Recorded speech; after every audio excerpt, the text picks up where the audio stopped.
नमस्कार मेरे प्यारे प्यारे साथियों, मेरे बच्चों और अभिभावक बंधुओं। अपनी बात शुरू करने से पहले मैं अपने दो महानुभावों का नाम जरूर लेना चाहूँगा। आज हमारे मित्र हैं सुभाष वर्मा जी। वो इसी बहराइच में कारीकोट में कार्यरत हैं। उन्होंने आज सुबह फ़ोन करके अपना आभार व्यक्त किया और कहा कि वह इस लेक्चर का प्रयोग अपने बच्चों को पढ़ाने में कर रहे हैं। तो मैं उनका साधुवाद करूँगा इस मंच के माध्यम से, इस चैनल के माध्यम से। देखिए, दूसरी बात जो है, मैं आपको इन्फॉर्मेशन देना चाहूँगा। क्योंकि मैं रुपया पैसा पढ़ा रहा हूँ, रुपयों को जोड़ना, रुपयों को घटाना, तो एक ऑफ़र आपके लिए है, एक मौका आपके लिए है कि आप भी अपनी मेहनत के बल पे और अपनी प्रतिभा के बल पे पैसा जीत सकते हैं और नगद पुरस्कार प्राप्त कर सकते हैं। इसके बारे में मैं सारा डिटेल अपने लेक्चर के अंत में दूंगा, तो आप पूरा लेक्चर देखिए और अंत में उस जानकारी को प्राप्त करिए किस प्रकार से आप भी पैसा जीत सकते हैं, आप भी रुपया जीत सकते हैं। तो लेक्चर के लास्ट तक आपको इंतजार करना होगा। आइए आज का लेक्चर शुरू करते हैं। देखिए, कल हम लोग ये लेक्चर नंबर श्रृंखला का 28वां लेक्चर है हमारी मैथमेटिक्स से या गिनतारा से जुड़ा हुआ लेसन 10 मुद्रा, जिसे किताब में लिखा गया मनोज का हिसाब। आइए इसका भाग 2 शुरू करते हैं। देखिए, ये अभ्यास प्रश्न है हमारे और इसमें मिलान करना है। लिखा गया है 20 रुपए के 5 नोट मिलकर के कितना बनेंगे। 20 रुपए के 5 नोट, मैंने आपको जोड़, घटाना, गुणा, भाग सब सिखा है, addition, subtraction, multiplication and division. तो जब मल्टीप्लिकेशन की बात आती है तो वहाँ ये सॉल्व आपका हो जाएगा कि 20 रुपए के 5 नोट, 20 रुपए के 5 नोट। जैसे कि मैं यह बात कहूँ कि मेरे पास ये देखिए 20 रुपए का नोट है, ठीक है। कि हमारे पास जो 20 रुपए का नोट है, इसको हम कितने नोट ले लें कि वो किसके बराबर हो जाए। अगर ऐसे हमारे पास 5 नोट हैं तो इन 5 नोटों का मूल्य कितना होगा, इन 5 नोटों की वैल्यू कितनी होगी। आइए इसको देखते हैं। हम 20 गुणे 5 करेंगे। 20 के कितने नोट? 5 नोट। 20 के 5 नोट। तो आप इसमें जब गुणा करेंगे तो 5 में 0 से गुणा करेंगे, 0 होगा। और 5 में 10 से गुणा करेंगे तो 5 2 जा 10, तो 100 कितना हुआ? ये 100 हुआ। इस प्रकार से इसको आप सॉल्व कर सकते हैं। तो 20 के 5 नोट किसके बराबर हो जाएंगे?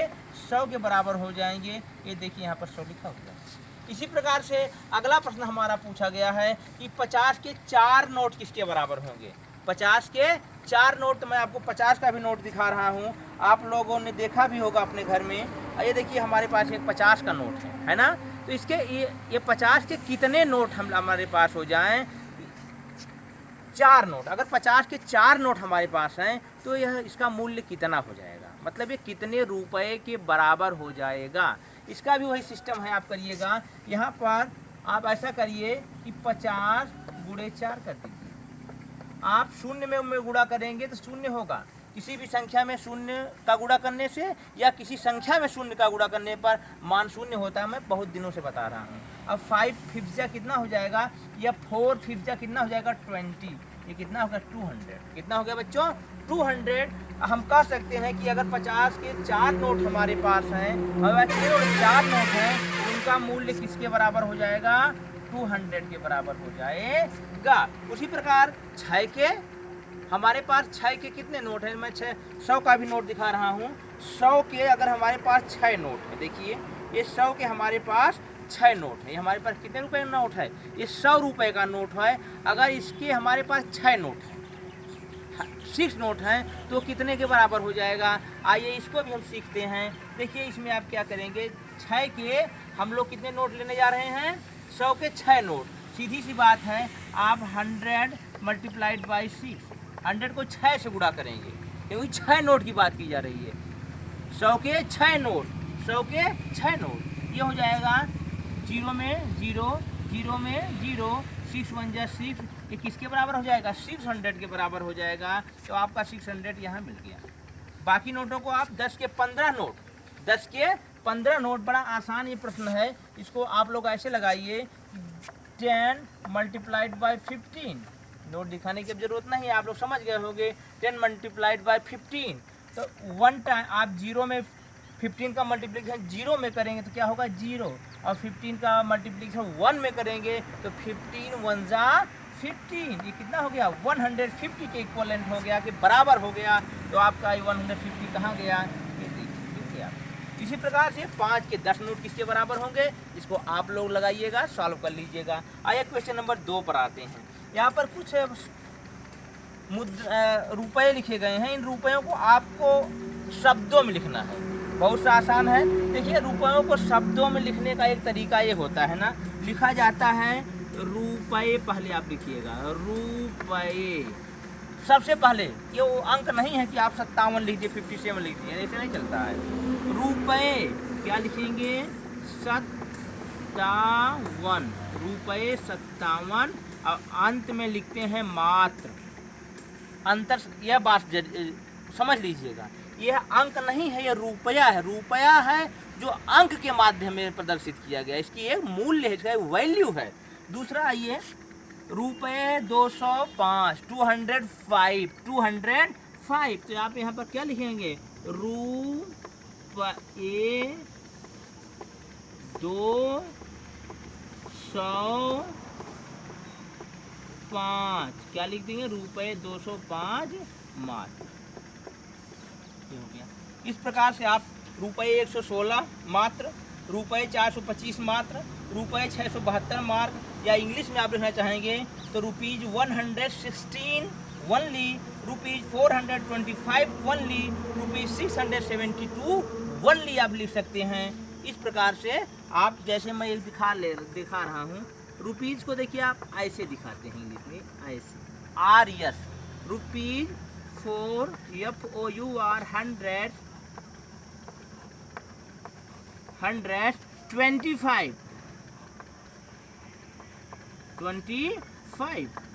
लास्ट में लिखेंगे ओनली, रुपीज़ 425 ओनली। ये आप इंग्लिश में आपने लिख लिया। ये हमारा रहा क्वेश्चन नंबर 2, एक आप अपने हिसाब से लिख लीजिएगा। अब आइए क्वेश्चन नंबर 3 पर आते हैं। जोड़ना है, जोड़ना सीखना है। इसे जोड़ा कैसे जाता है? रुपीज़ 146 और रुपीज़ 335, इसको जोड़ने का बिल्कुल सामान्य सा नियम है। जैसे आप सामान्य जोड़ को करते हैं, सामान्य एडिशंस का रूल्स होते हैं, सेम उसी प्रकार से यहाँ पर जोड़ा जाता है। Subtractions of money, subtraction or addition of money. पैसों को जोड़ना, रुपयों को जोड़ना, रुपयों को घटाना, सामान्य जोड़ घटाने के नियम से लगाए जाते हैं। जैसे कि यहाँ पर आप बड़े आसानी से जोड़ घटाना जानते हैं, इसलिए अगर हम इसको बताएंगे तो उचित नहीं समझते हैं। इतना मैंने आपको पढ़ा रखा है। आइए अब घटाने वाले भी बात हो जाती है। रुपीज़ 900, रुपीज़ 425, रुपीज़ 900 से रुपीज़ 425 को क्या करना है? सब्सट्रैक्ट करना है, घटाना है। तो यहाँ आप इसको घटा लीजिएगा। और फिर रुपीज़ 620 माइनस रुपीज़ 316, इस प्रकार से आप इसको घटाइएगा। और ये बात का ध्यान रखिएगा, इसको सबसे पहले ऊपर रुपीज़ का निशान लगाइएगा, यहाँ पर भी रुपीज़ का निशान लगाइएगा, और जहाँ पर आप घटाएंगे इसको, वहाँ पर आप क्या लगाएंगे? रुपीज़ का निशान लगाएंगे। इस बात का हमेशा आप लोग ध्यान दीजिएगा। जैसे यहाँ पर आप क्या पहले लिखेंगे? ये रुपीज़। ठीक, एक उदाहरण बता ही दे रहा हूँ मैं। 6 और 5 कितना होता है? 11 होता है, और 1 ये क्या हो गया? कैरी हो गया। 1 कैरी हो गया। 4 और 3 कितना हुआ? 7 हो गया। 7 और 1 8 हो गया, और 1 और 2 मिलकर के कितना हो गया? 3। इस प्रकार से ये आपका एडिशन का काम हो गया। बाकी को आप अपने हिसाब से ऐड कर लीजिए। ठीक है बच्चों, जैसा कि आप लोग बच्चों जानते हैं, हम इबारती प्रश्नों को लगाने में बड़ा ध्यान रखते हैं, क्योंकि सामान्य जोड़ घटाना गुणा भाग आप लगा लेते हैं, लेकिन आपके लिए समस्या होती है जब इबारती प्रश्न आते हैं। इसमें दिक्कत यह होती है कि आप लोग पढ़ने में प्रॉब्लम होती है। जैसे मैं समझता हूँ, अपने बच्चों को पढ़ाता हूँ, उसके आधार पर मैं निष्कर्ष पहुँचता हूँ कि बच्चों को पढ़ने में प्रॉब्लम होती है, सवाल को समझने में प्रॉब्लम होती है। इसके पीछे समस्या है कि भाषा कमज़ोर होती है। आप लोग अपनी भाषा मजबूत करिए, अपना कलरव मजबूत करिए, आप शब्दों को और वाक्यों को समझना सीख जाएंगे। आइए प्रश्न शुरू करते हैं। पहला प्रश्न पढ़ते हैं। कुल कितने रुपीज़ 125 या रुपीज़ 125 में के आम और रुपीज़ 220 का अनार खरीदें, उसने कुल कितने रुपए खर्च किए? क्या है? 2 यहाँ पर मुद्राओं की मात्रा लिखी है, रुपीज़ 125 और रुपीज़ 220। ओके, अब पूछा गया है इन दोनों को खरीदने के बाद उसने कितने पैसे पे किए, कितने पैसे उसने दुकानदार को दिए। आइए इसको लगाने का तरीका आप देखिए। आप लिखिएगा पुलकित द्वारा आम खरीदने में खर्च। ऐसे बराबर का निशान, पहले ये रुपये वाला निशान लगाइएगा, मुद्रा का निशान, भारतीय मुद्रा का, अब उसके बाद लिखिएगा 125। ये देखिए एक आइडियल तरीका होता है रुपया लिखने, ये मात्र जो हमने बताया अभी कुछ देर पहले, ये मात्र का निशान होता है। फिर उसके बाद आप लिखिएगा पुलकित द्वारा अनार खरीदने में खर्च। कितने रुपए का अनार खरीदा? ये आपका हो जाएगा ₹220, मतलब 220। अब यहाँ पर लिखिएगा अतः पुलकित द्वारा दुकानदार को दिया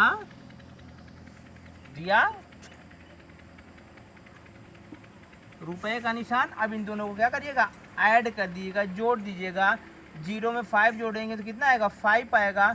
2 मिल करके 4 हो जाएंगे, 2 और 1 मिल के क्या हो जाएगा, 3 हो जाएगा। ये आपका उत्तर हो गया। उसने कितने रुपए खर्च किए, 345 रुपये खर्च किए, 345 रुपीज़ खर्च किए। आइए नेक्स्ट क्वेश्चन पर आते हैं, इसको आपके भरोसे छोड़ेंगे। एक क्वेश्चन और हल करवा रहे हैं हम। रीना ने 75 का पर्स खरीदा, उसने दुकानदार को ₹100 था का एक नोट दिया। 100 रुपये क्या दिया, एक नोट दिया। ये देखिए हमारे पास ये 100 रुपये का नोट है ना, इतना रुपया उसने क्या किया, दुकानदार को दे दिया। 75 रुपये का पर्स था, इतना रुपया उसने किसको दिया, दुकानदार को दिया। अब दुकानदार कितना रुपये वापस करेगा? ये मेरा फेवरेट प्रश्न है, मुझे बड़ा अच्छा प्रश्न लगा, क्योंकि इसमें रीना शब्द जो है वो मुझे बड़ा प्रिय है, क्योंकि मेरी पत्नी का नाम रीना है और इस समय वह हमारे साथ मिल करके इस वीडियो को रिकॉर्ड कर रही हैं। हम सभी लोग पूरी टीम की तरफ से उनको धन्यवाद ज्ञापित करेंगे। आइए प्रश्न की तरफ बढ़ते हैं। रीना द्वारा दुकानदार को दिए रुपये बराबर कितना हो जाएगा, 100 रुपये दिया। अब यहाँ पर लिखिएगा पर्स का मूल्य। पर्स का मूल्य कितना बच्चों, यहाँ बराबर का निशान लिखिएगा ₹75। देखिए ये बात का हमेशा आप लोग ध्यान करिए कि हमेशा इकाई के नीचे इकाई लिखिए, दहाई के नीचे दहाई लिखिए। ऐसा करने से आपको जोड़ने घटाने में बड़ी सुविधा हो जाएगी, नहीं तो बच्चे बड़ी गलती करते हैं, उत्तर गलत हो जाता है। अब 0 में से कितना जाएगा, 5 जाएगा। यहाँ तो 0 है, अब 0 तो 5 को दे नहीं पाएगा।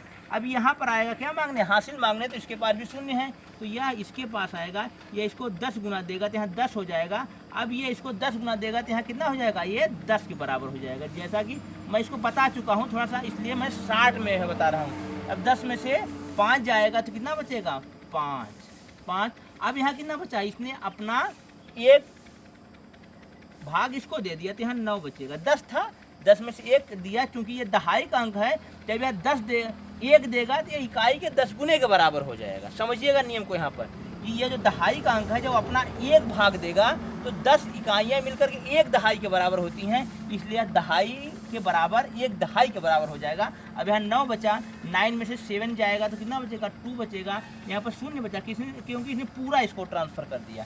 अब यहाँ पर 0 लिखिएगा, ये आपका हो गया ₹25। कितना हो गया, ₹25, मतलब ₹25 जो था उसने क्या किया, वापस किया। किसको, रीना को वापस किया। देखिए अगला प्रश्न है, हम इसको लगाएंगे नहीं, इसको आप लोग लगाएंगे। ध्यान से एक बार इसको नोट कर लीजिए अपनी किताब पर, हम पढ़ दे रहे हैं साथ साथ, आलू तक देखते रहिए। टीना के खिलौने का मूल्य ₹85 और राहुल के खिलौने का मूल्य ₹50 है, तो दोनों खिलौनों के मूल्य में कितना अंतर होगा, देख लीजिए इसको। चलिए, हमें विश्वास है आप लोगों ने देख लिया होगा, नोट भी कर लिया होगा। अगर नोट करने में प्रॉब्लम है तो वीडियो पीछे करके नोट कर लीजिएगा। देखिए ये अंतर जहाँ पर आता है वहाँ पर घटाने वाली बात हो जाती है। आप बड़ी संख्या में से छोटी संख्या को क्या करते हैं, माइनस करते हैं, सब्ट्रैक्ट करते हैं। जैसा कि पिछला वाला प्रश्न था हमारा, जिसमें 100 रुपये किसके द्वारा, रीना द्वारा दिए गए थे दुकानदार को, और उन्होंने 75 रुपये का पर्स खरीदा था, तो उनका 25 रुपये वापस हुआ, 25 रुपीज़ रिटर्न किए दुकानदार वालों ने। वह भी एक प्रकार का माइनस का सब्ट्रैक्शन का सवाल था। तो आप सवाल पढ़िए और सवाल को पढ़ कर के उसकी भाषा समझने का प्रयास करिए, आपको खुद समझ में आ जाएगा कहाँ जोड़ लगाना है, कहाँ गुणा, कहाँ भाग और कहाँ पर माइनस का चिन्ह लगाना है। ठीक, ये सब आप समझिए। मैंने पहले भी बताया था कि प्रैक्टिस खूब करिए, और जैसा कि लेक्चर के शुरू में मैंने आपको बताया था कि आपके पास भी पैसा कमाने के अवसर है, आप चाहें तो पैसा अपने मेहनत से कमा सकते हैं। देखिए यहाँ पर एक हमारे मित्र हैं विनीत जी, उन्होंने एक अपने एनजीओ की तरफ से, अपने लोगों की तरफ से एक पहल कर रखी हुई है। इसका नाम, उनके एनजीओ का नाम है प्रयोग। क्या नाम है? प्रयोग। और उन्होंने एक अपना कोर्स लॉन्च किया है, चलो पढ़ें। इसके अंतर्गत आपको 18 मई में, तो आज की डेट में, इस नंबर पर 9801764664, फिर से मैं बोल रहा हूँ 9801764664। इस नंबर पे आप मिस्ड कॉल करेंगे, आपके यहाँ बाद में फिर फ़ोन आएगा, आपकी डिटेल्स वहाँ पर नोट करवाई जाएगी, और डिटेल्स के बाद आप 20 मई से लेकर के 20 जून तक हर एक दिन के अंतर पे आपको 15 कहानियाँ भेजी जाएंगी, और 15 कहानियों में से कुछ प्रश्न आपसे पूछे जाएंगे, कुछ चित्र बनाने के लिए कहा जाएगा। उसको आप लोग अपने फ़ोटो, उसका बना करके फ़ोटो आप अपने व्हाट्सएप के माध्यम से दिए गए नंबर पे, जो कि आपको बार में नंबर दिया जा सकता है, या फिर शायद यही वह नंबर होगा, बाकी डिटेल्स आपको फ़ोन के माध्यम से पता चल जाएगा। आप लोग अवश्य फ़ोन करें और इस प्रतियोगिता में भाग लें। नोट करिएगा, इसकी आयु है 10 से 15 वर्ष। अगर आपके घर में कोई बालक, चाहे आप 10 से 15 वर्ष के बीच के हैं, 10 साल से अधिक और 15 साल से कम, तो इस प्रतियोगिता में भाग लीजिए। और इस फ़ोटो के साथ, इस छोटे से स्क्रीनशॉट के लिए आपको मैं छोड़े जाता हूँ। कल फिर मुलाकात होगी। आप सभी को नमस्कार, बाय बाय।